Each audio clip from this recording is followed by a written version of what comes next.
Star Wars Episode 8 has begun filming, and rumours are already afoot about what exactly might be happening in a galaxy far, far away.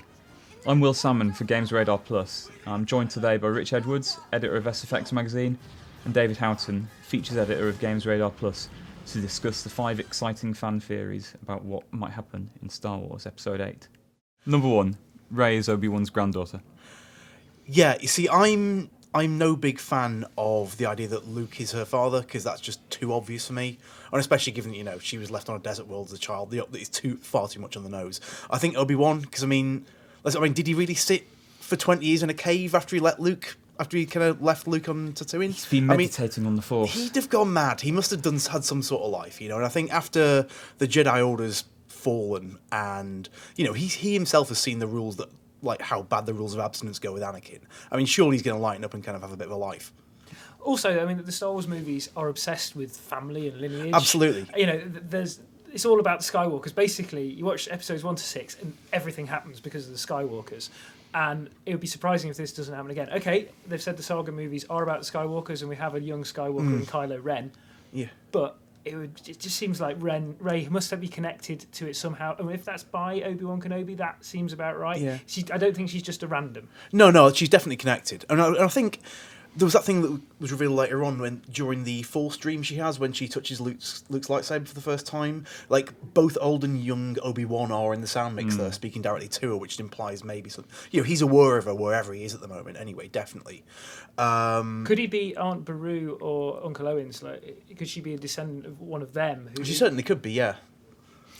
But I guess if it is Obi-Wan, it brings it all full circle as well, doesn't it? Well, absolutely. We do like circles. Yeah, Star Wars loves its parallels. I think it creates a stronger parallel if she's Obi-Wan's granddaughter, because you've then got her and Kylo, who are both the grandchildren of, like, the Grand High sort of elder Jedi and Sith Lords. Like, if you see Obi-Wan and Anakin as being peers back in the previous generation, having their grandkids go up against each other rather than having the generations a little bit out of step makes a lot more sense. Also, let's not forget, we do actually hear Obi-Wan Kenobi say Rey to her in that Force dream. Yeah, he directly addresses her. Rey. Yeah. So, maybe there is a connection there. That was even Alec Guinness, wasn't it? Yeah, it was, because they chopped up some of his old dialogue. Yeah. And let's face it, the Skywalker clan made a bit of a hash of bringing balance to the Force. Yeah, exactly. Kind of let the boss sort it out. Number 2, Snoke is Darth Plagueis. I really like this one. I love it, yeah. Yeah, I think this is just a great way to tie it together. Everyone seems to think, let's just forget about the prequels. But that little bit in Revenge of the Sith where the future Emperor tells Anakin all about Darth Plagueis is brilliant. That's the most exciting part of the trilogy. Exactly. And it's never addressed again. You know? We've got an old Sith Lord who's so powerful he can create life and cheat death, right? And then none of that stuff really becomes a thing, and it's a super exciting idea. If you take into account that, it's implied in The Phantom Menace, okay, we're going from one of the best bits to the dumbest bits, that Anakin was an immaculate Force conception.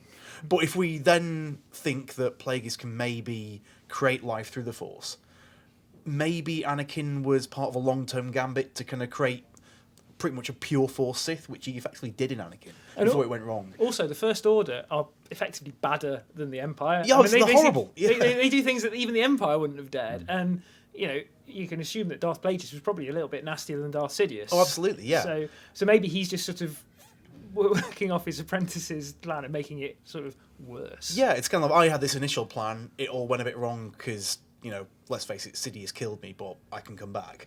But he set up an empire, so I'll use that now, recap the old plan.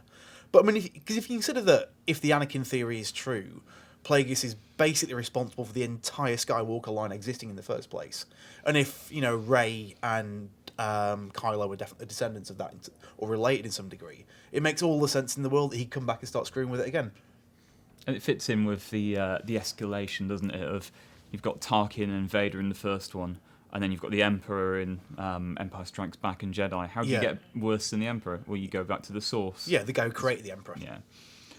Do we think he is maybe 3 feet tall, given his enormous Napoleon concept? That would be Spaceballs inspired. Yeah, that would be incredible. If he was just like a pocket Sith, that would be amazing.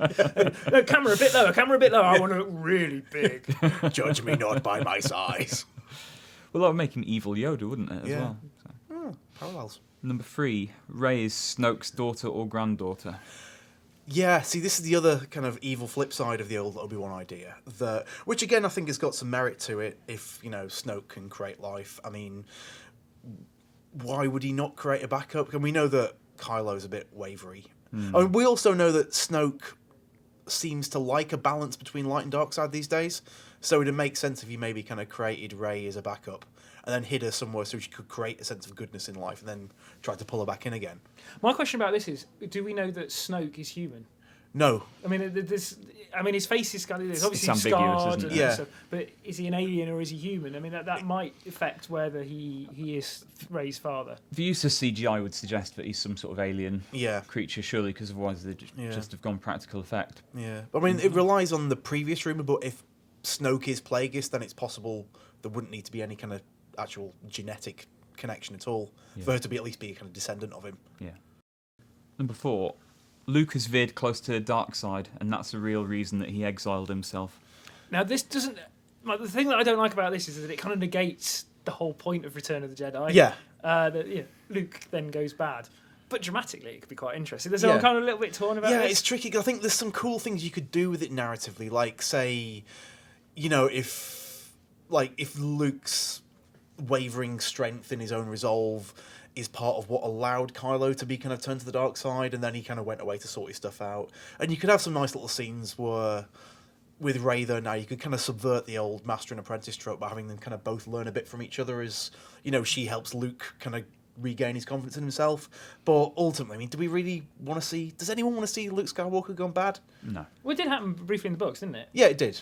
But I don't know. I think it's quite a big thing to do when you've based your whole movie on the final shot of Luke Skywalker. And it is actually this dude you've been waiting for. He's gone bad. I mean, you could. I think you could make the argument that maybe he was just researching, and he just accidentally stumbled on something. Yeah. And just got tempted And took him down the wrong path. Yeah, and thought, because if he is trying to reestablish the Jedi Order, he's probably going to look at anything he can. He's going to, research everything and try things. So, maybe it was an accident. I don't think they're going to go down that route from what you said about Return of the Jedi. You don't want to negate that entirely, and they've done that a little bit by saying effectively that Han and Leia's son turns evil and their wonderful relationship ends.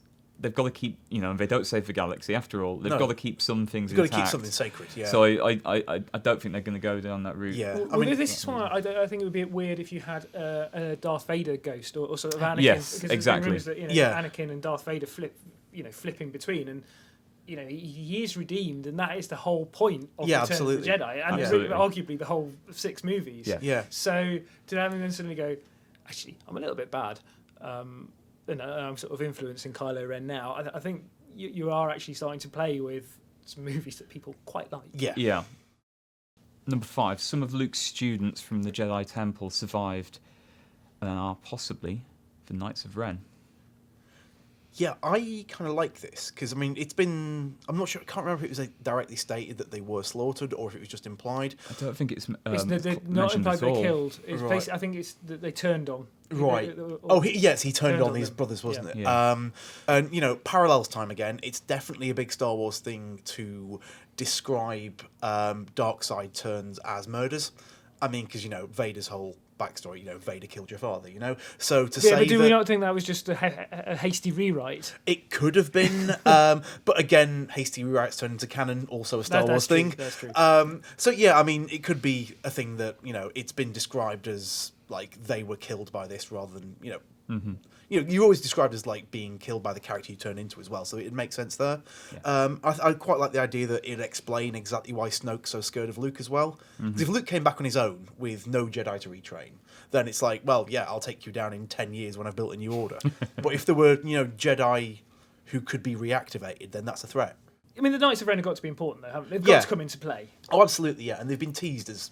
Anything that's teased in the first part is going to have a big revelation, surely. And what's Kylo got to do with them? Why does he lead them? Are they a force? Do they work for the First Order? Where are they now? Yeah. If he's the last one, are they dead? Have they abandoned him?